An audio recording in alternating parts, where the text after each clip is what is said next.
Welcome to The Cynical Developer, the podcast that helps you to improve your development knowledge and career through explaining the latest and greatest in development technology and providing you with what you need to succeed as a developer. We've recently launched our Patreon page, which can be found at cynicaldeveloper.com/Patreon. If you aren't familiar with Patreon, it's an easy way for those who are interested in this show to help out by simply pledging a small amount each month in sponsorship.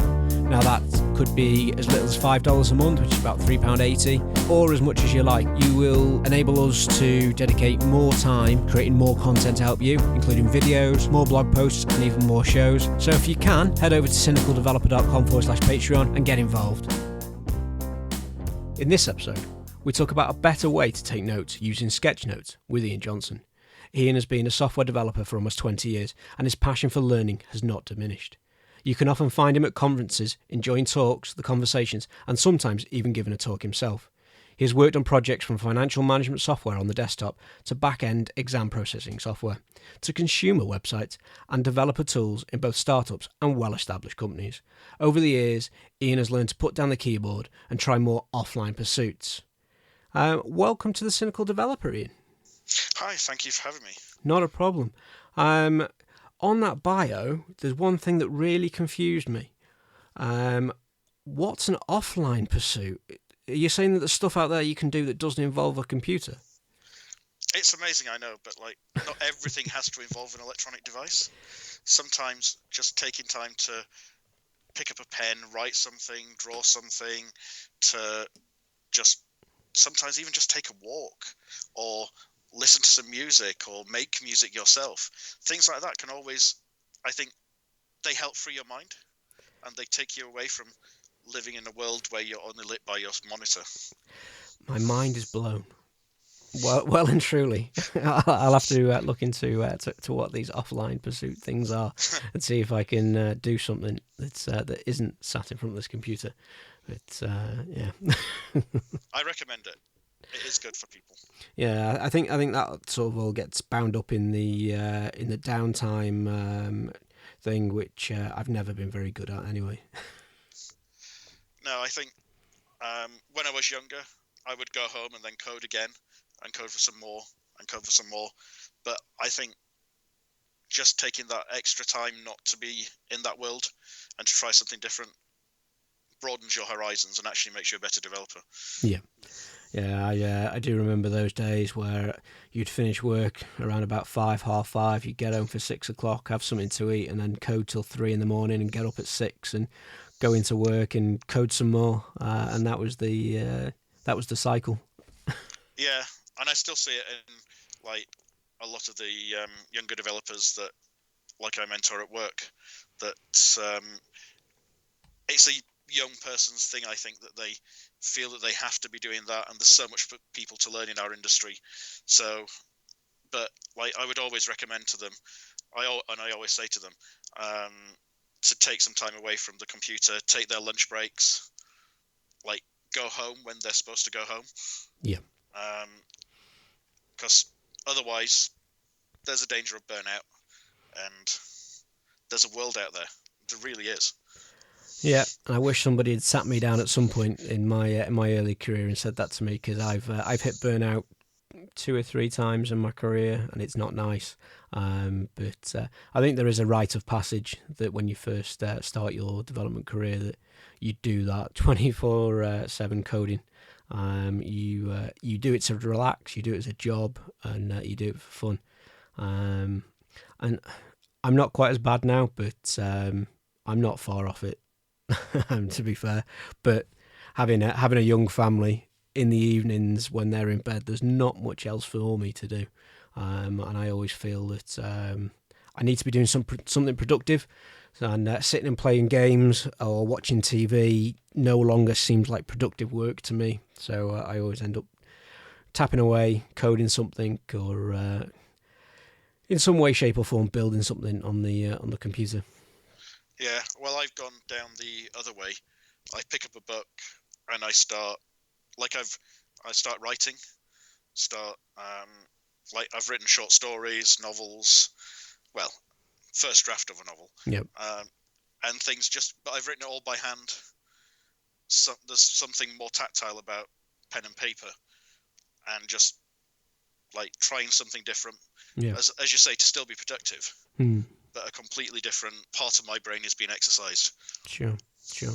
And that is a very nice segue to bring us back on track for what we're here to talk about in this episode, and that is Sketchnotes. Now, I met Ian at NDC earlier this year at the after party, and I saw him a few times during the day, and he had a large notebook with him that blew my tiny little mind as to what he had in that notebook. And I said, I need to talk to you more about this at some point, and that point is now. So we'll kick off the questions with what are Sketchnotes? Sketchnotes, for me personally, are a way of taking notes during a talk that are more visual. It's a more visual way of representing what the information is, and for me, that then acts as like an aid memoir, so that you can see those sketch notes when you're looking at them, and it brings you back into that moment. And like, I used to take things as just a huge wall of text, just write everything down, but I can look at these now and I'm brought back into the moment a lot more, because I think sight triggers, like the sort of visual side of things, triggers your memory a lot more. Yep. Than just being able to see the words, and you can scan them a lot quicker. So it's just a way of taking notes that's different from just writing everything down and presenting them a bit nicer. Sure.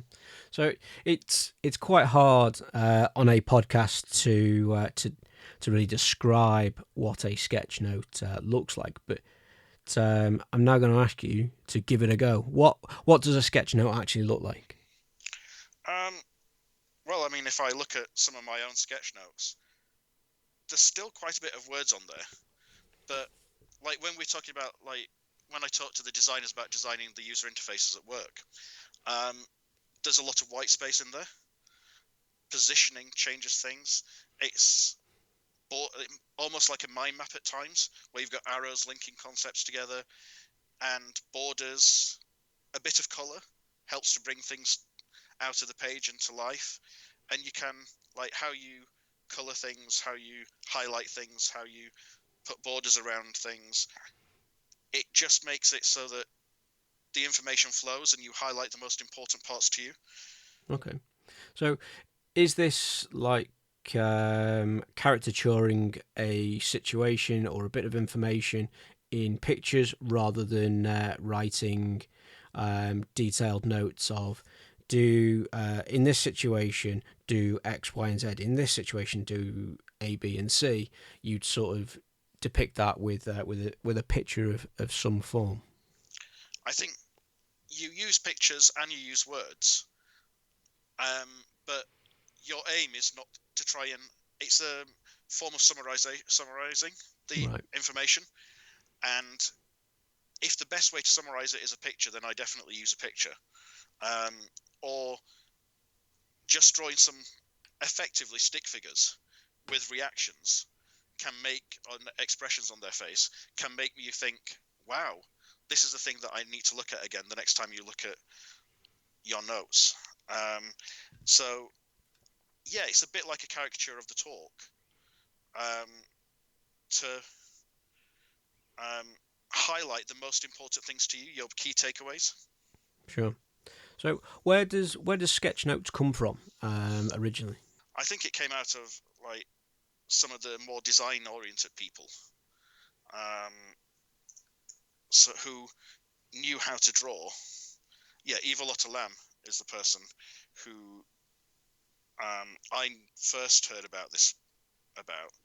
She sells her books online. She thinks visually.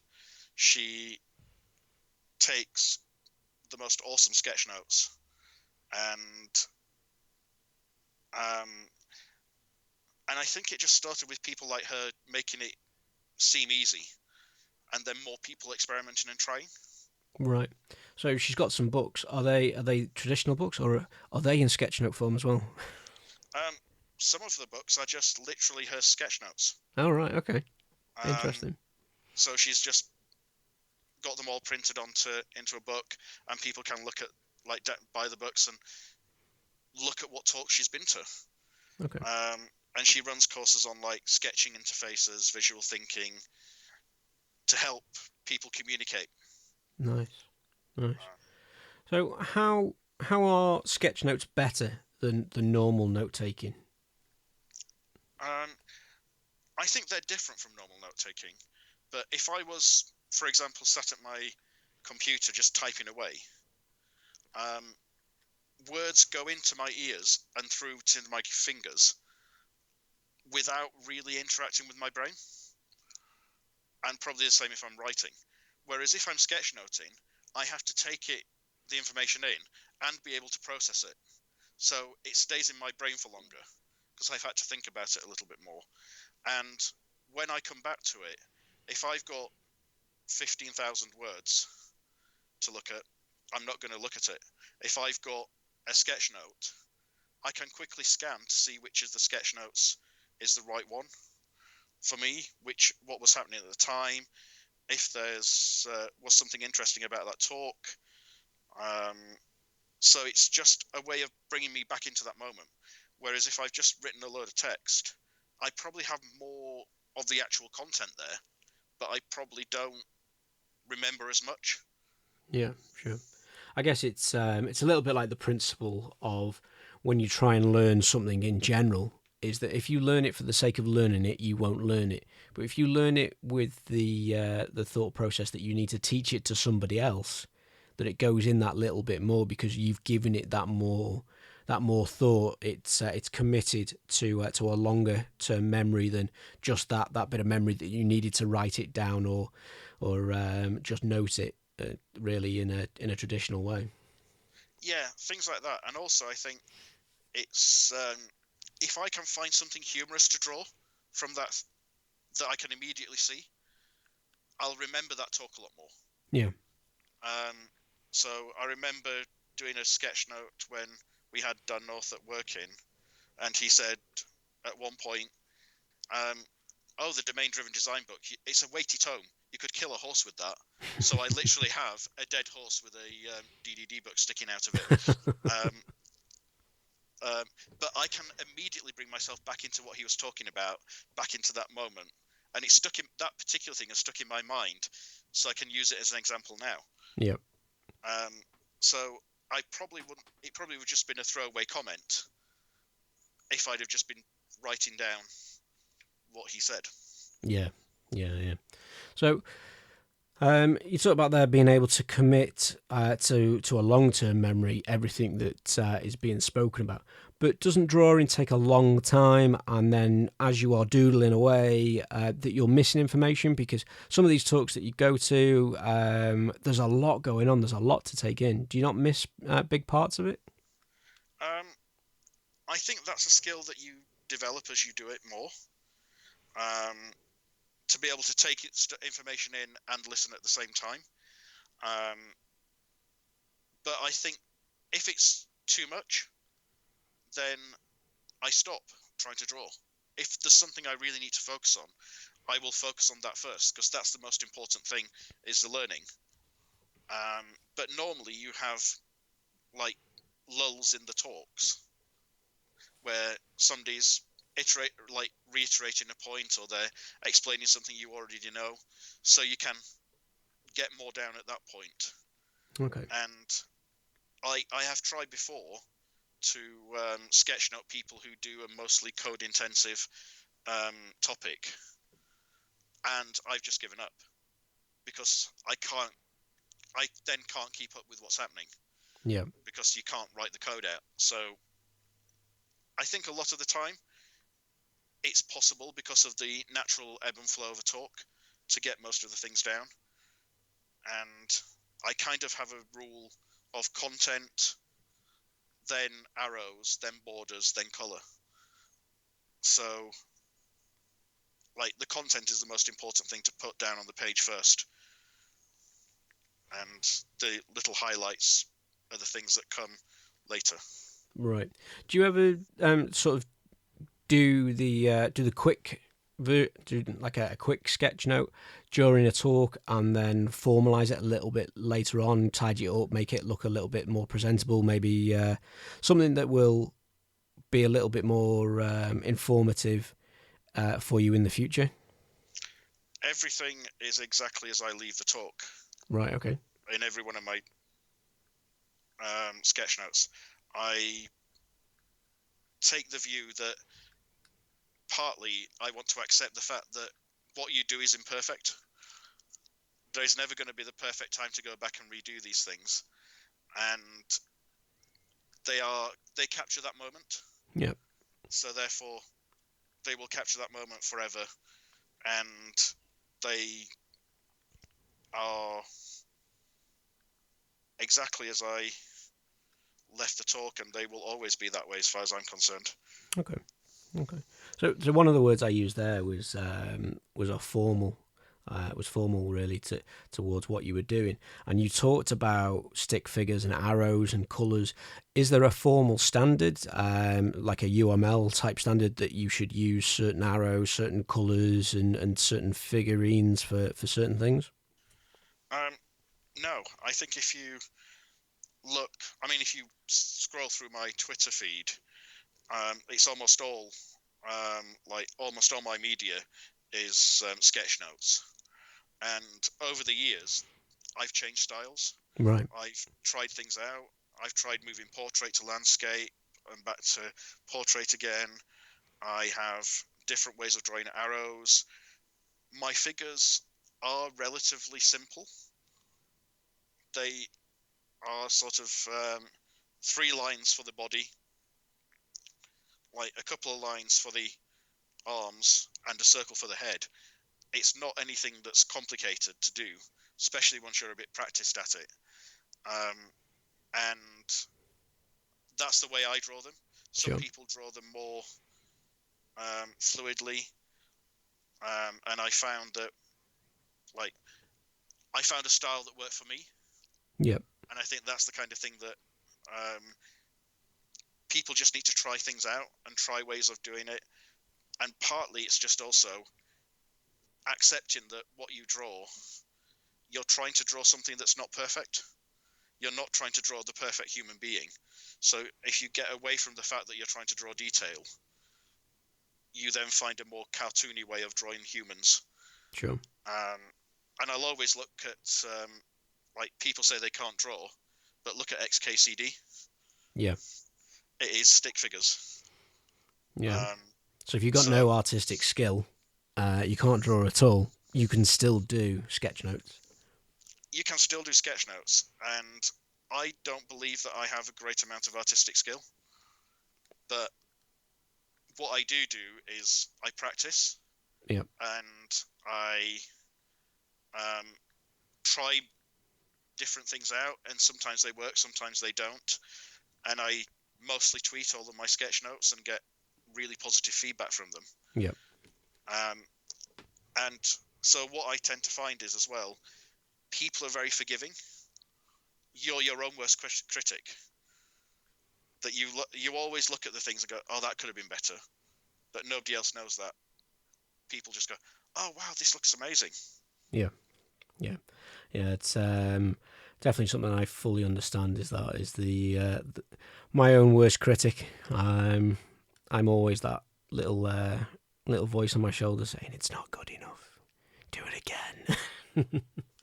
Yeah, I've had that many times, and if it wasn't for a colleague who went to a conference with me, who just stood there during one of the intervals going, tweet your sketch notes, tweet your sketch notes, tweet your sketch notes, I wouldn't have started tweeting them. Right. Because I didn't think they were good enough. Yeah.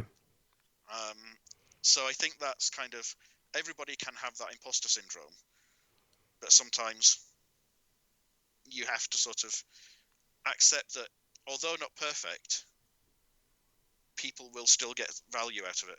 Yeah. Now, I said at the start that I saw your sketch notes and they blew me away a little bit. And you also said, it's all about practice. How long have you been taking sketch notes? I think since about 2016. Okay. Because I went to if you know what they are, an unconference called Socrates in Belgium, and there was it's a crowdsourced conference, so you make the event up out of the people who are there. So there are no speakers there. There's no like invited guests. Everybody can participate as much as they like. And somebody was doing sketchnoting there. Right. Okay. And so on the first day, we all sort of persuaded him to run a session the second day on how to do sketchnoting. And Nice. like from then on, like I just tried it, going for it. Yeah. And my style has changed massively. I started just sketchnoting documentaries Okay. at home, not showing anybody, just to get into the rhythm of taking in information and like sketchnoting it. It was just to get that practice in, just sat there at the home doodling things. Yep. And so, yeah, for about, is it really nearly 3 years? Yeah, nearly 3 years I've been doing it. Cool. Yeah, so there's two things I'm learning about today on this show. One is Sketchnotes, and the other is the term Unconference, which sounds like a bit of an open mic type event where anybody can get up and talk about something that they feel that they can talk about. Yeah, I absolutely adore them because they're very different. That sometimes you feel like at a normal conference that there's the speaker on the stage who is like a god, and there's you as the like just sat there absorbing all their knowledge. Yeah. Whereas in this kind of like, there's still plenty of intelligent people, plenty of different experiences around you. And so somebody many years ago decided that to make a conference all about kind of the coffee breaks at the regular conferences. So the Socrates chain of conferences are run basically on Thursday evening to Sunday lunchtime. And you have 2 full days where if you want to learn about something, talk about something, discuss something, run a workshop, you just say, I'll be here in this room at this time, and people turn up. Oh, right, okay. And they're absolutely amazing things that you can go from talking, like running an F-sharp workshop, all the way through to talking about diversity and inclusion. Just amazing places. Nice. So you also mentioned there that to learn or hone your craft, you sketchnote documentaries. How long was it before that you felt you were proficient enough with it to start using it for conferences? I think it was from the first conference after that I went and started sketchnoting, but it was probably only when it was probably a couple of conferences later when my colleague just sort of pushed me into tweeting them out and showing people what I was doing. So I think partly having that workshop at Socrates Belgium gave me almost permission to try. Yeah. And I think that's one of the biggest things that people lack, is that sort of they think it takes a lot of skill when actually it takes just a bit of practice and trying and failing and then trying again. Yeah. So if I wanted to get started with Sketchnotes, what do I need in my arsenal? What does a typical Sketchnote assault pack look like? Like I can do sketchnoting with a pen and some paper. Because instead of doing the shading with all the different colors, you can do cross-hatching for adding some shading. You can still do borders, you can still do arrows. You can go over the line multiple times to make a thicker font, write bigger, write smaller. Lots of things that you can do to make the notes stand out and look different from normal notes. I would probably say to move to the next step, I would have a black pen that kind of I use a Stadler pigment liner, which has got a waterproof. It's a waterproof ink, so that once it's dried, if you go over it with something, it doesn't smudge. Yeah, one of my favourite pens. They are brilliant. So, like, not a really exotic pen. Yeah. And if you then want some colours, you can recommend something like the Letraset watercolour markers or something like that. So watercolour pens, just for adding a bit of colour. And I'd start out with one colour, a grey, and a black pigment liner. Okay. And see how you go from there. And some paper. Yeah, it's you're not going to get much written on your hand, are you? So definitely some paper. And then it's finding the right tools for you. So I've done A5. I'm now working on A4 because I naturally write quite small. So I've been trying to write bigger and like use a bigger pad. But like you have to find the right tools for you. Yeah. So I'm not much of a note taker. I will sit through meetings. I can sit through talks and take no notes and still be able to retain that information. I did my whole computer science degree with 2 notepads, and I finished the degree with the same 2 notepads, and I think I only actually threw them away maybe 4 or 5 months ago, and the only thing that was in them was doodles. I didn't actually take any real notes at all. So is this something that you would think that I could take and use to improve that note taking? I think it is, but I also want to talk about the power of doodles, because like there are studies that show even sitting there and doodling improves your retention of a conversation or a meeting. So even sitting there doodling nothing to do with that meeting improves how you retain information. So okay, this is just the next step, because I used to be exactly the same. I used to doodle all the time in meetings, but then some people didn't think it was very professional. Yep. And so if you're doing sketchnoting, you're doodling professionally, might be the best way of describing it, or people don't feel like you're not paying attention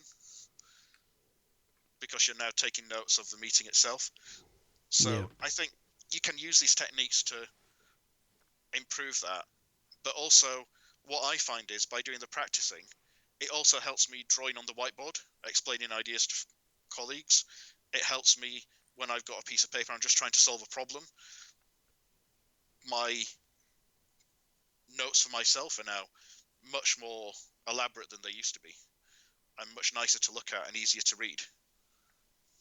Yeah, that kind of makes sense a little bit to me, because going back to those notepads I had in university, we had a set of lectures which was either, it was systems analysis, I think, or business analysis. It was one of the two, and the lecturer bored the pants off me. Hated going to the lectures, but I would sit at the back, and more often than not, that was the lecture that I actually did most of my drawing in. But come the end of the lectures, and even weeks later, I could probably tell you every single word he said. But so that kind of links in directly with what you were saying about it improving the retention of that information. Yeah, I've done exactly the same, and like as I say, I was in meetings and I was doodling. I would speak when I needed to speak, but the rest of the time I was just letting my hand do whatever it wanted to do on the paper, just making some marks, doodling anything, just to try and kind of help keep that focus on what's been talked about. Yeah, I've been in a similar situation where I've actually been called out because they thought I wasn't paying attention, because I was sat doodling and they could see me turning the page round and I was doing all sorts of elaborate pictures. And they would ask me a question to try and catch me out, but I had actually been listening and it was all in there. It was just that I was doing that at the same time, which was always quite amusing, although infuriating for everyone else in the meeting. It does seem to be that way. That I think maybe work sometimes is made to try and feel like you should be very strict, very somber all the time. Yeah. And so it doesn't always give the good impression, maybe. So if you're an avid doodler, then maybe sketchnoting is the right thing for you. Yeah, yeah. So we mentioned a little bit earlier about the types of pens and paper and things that you use.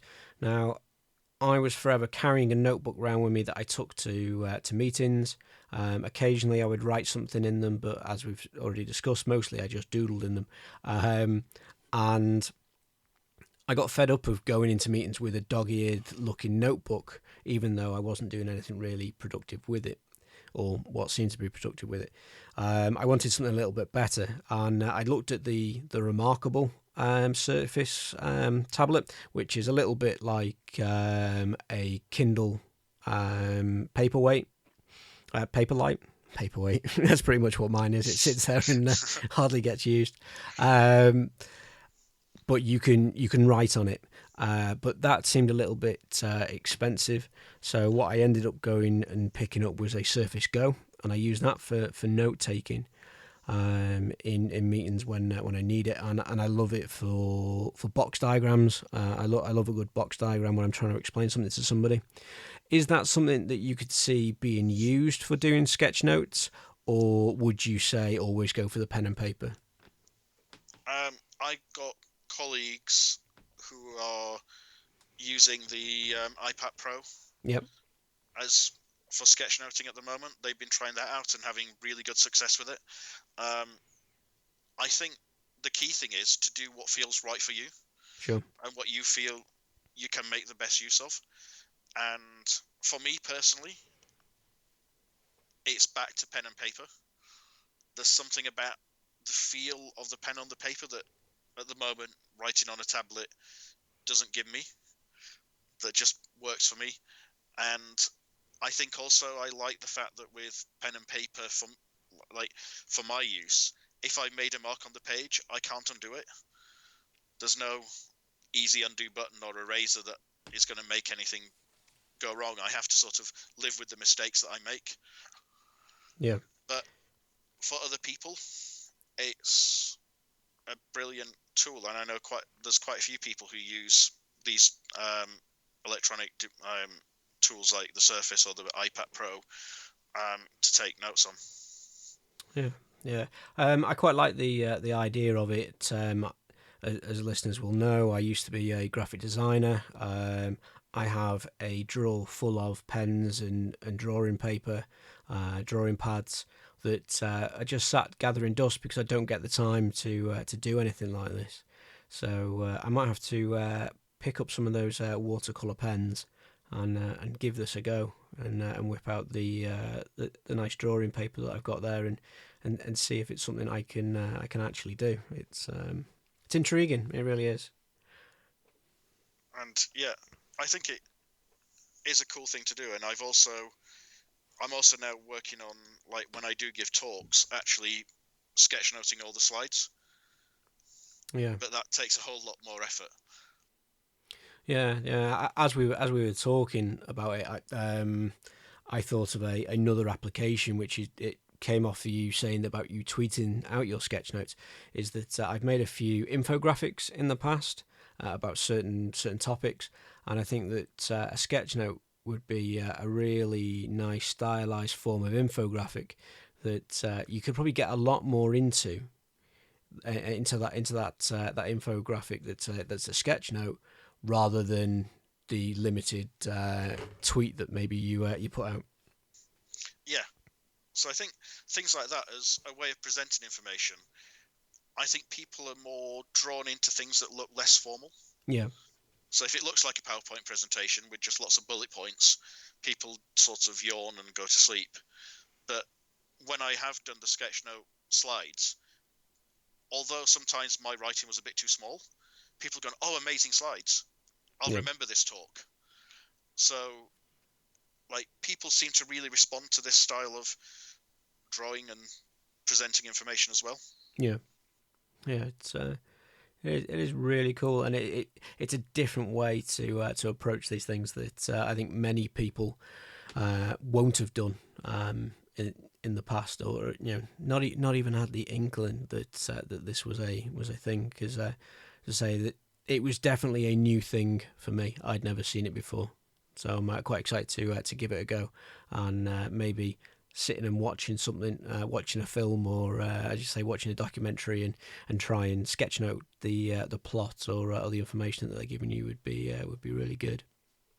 And that is done in the safety of your own home. If you're not confident, you don't have to put the information out, so you can just draw and try things out, experiment. I sometimes use what's called a visual dictionary. Right. So something called Bicablo, Bicablo, I think, which is a kind of just a specialist book which has just lots of very doodly kind of things to show how people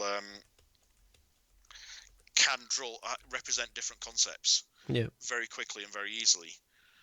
And I gave a workshop on how to do sketchnoting at one conference, and somebody came up to me and said that they realized why they failed before to do sketchnoting was that they were trying at the same time to become an artist, or they were trying to get better at art, where a lot of art is about drawing things in better detail, whereas a lot of this is taking a lot of the detail away and being a lot more imperfect. So anything that I can do to like practice and play around with ideas seems to help a lot. Yeah, definitely. You mentioned that you've obviously been posting these to Twitter so people can see examples of sketchnotes up there on your Twitter account. Are there any blogs or video tutorials that you would recommend to help the listeners get up and running with sketchnotes? So I believe things like Eva Lottelam, I can drop you the Eva's Twitter handle as well. Yeah. A lot of things like that.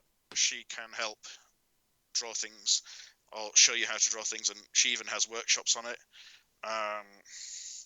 There are now sketchnoting user groups. Okay. So there are things like I think Sketchnote London is a user group that happens where people can go along and try things, and I believe I can't remember what it is off the top of my head, but there's like sort of monthly groups that get together and they choose a theme, and people show their sketchnotes on that theme as an online community. So there's a community that's growing around doing this, and since I started, there are now probably 5 or 6 people at my company doing sketchnotes. I think it's something that's growing quite rapidly, so there's probably a lot more people out there that are now more engaged in this. Yeah. And I also got things like the Sketchnote Handbook, which was one of the first books about sketchnoting that I think was out there. So plenty of I think there's resources out there, and I've got some on my blog, I believe. Okay.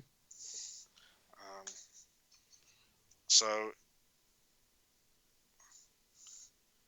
yeah, I'm not very active on my blogging, but yeah, I've got like a little talk I gave on how to do sketchnoting written up on my blog, which even shows you how I draw humans. Right. Okay. Awesome. Yeah. So we'll definitely get those links from you and get them in the show notes for people to go and have a look at and pick up the pens and pick up the books and link through to your blog and your Twitter and be able to now bombard you with questions and ask for help with sketchnotes. Cool. Awesome. Well, that just leaves me with saying thank you for spending the time this evening to come and talk to us about Sketchnotes. It's been really interesting. I've really enjoyed the talk. Oh, thank you very much. Thank you for having me on. It's not the most technical talk, but I think it's a really good way for people to enjoy conferences. Yeah, and we do technical episodes on the Cynical Developer, and we do soft skills, and I think that anything that helps you become a better developer and improve your career, I think it's worthwhile people sort of taking note, if you excuse the pun, of these sort of things, and I think they are very, very informative and very handy. I think people should get a lot from it. So it's not always about who can write the coolest code and what's the best technology in the weirdest place that you've managed to put it. Sometimes it's just about getting the basics right and getting the basics better.